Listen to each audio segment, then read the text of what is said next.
Këtu, edhe sikur të thoja që ëse erdhi koha dhe do ndërtohet, problemi pyetja është ku është historia e shkruar dhe ku është ai muzeu që mbart në vete historinë e këtij qyteti që po shfrytëzohet barbarisht.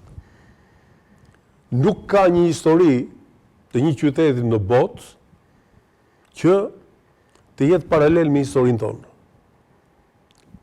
Unë kam parë, sigurisht kam lëvizur shumë, kam parë shumë, edhe do t'i marrë 2-3 qytete që përngjasojnë, po thënë. Jo, nuk përngjasojnë, po them çështja se si e percepton Pekini. Pekini është një qytet mbi 20 milion banor.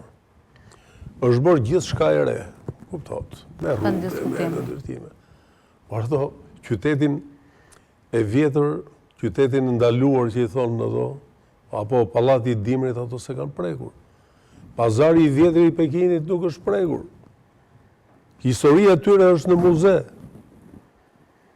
Qa mund të ndodhte me Romën në rast se Fori Imperiali, që është në qendër të Romës, të quheshin si rënoj dhe të ngreshin pallate, po ti ke Athinën.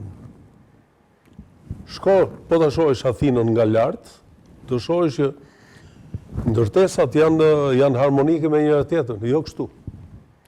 Pra këtu, edhe në kuptimin e zhvillimit funksional qytetit, por edhe nga pikpamja estetike, këtu nuk ka harmoni.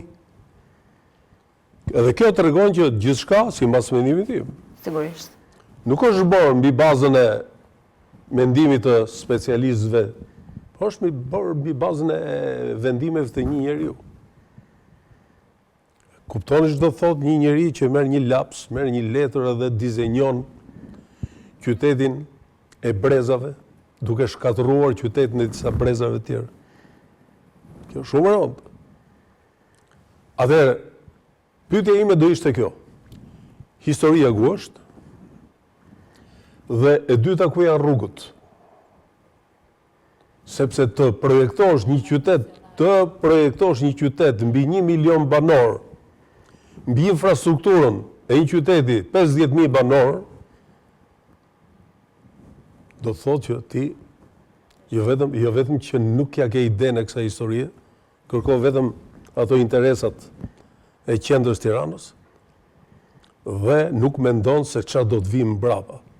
Futun Tiranë, je i bllokuar në çdo moment. Dhe për të kuptuar se sa e bllokuar është Tirana në brendësi, mjafton të shohësh rezultatin e unazës së re të Tiranës.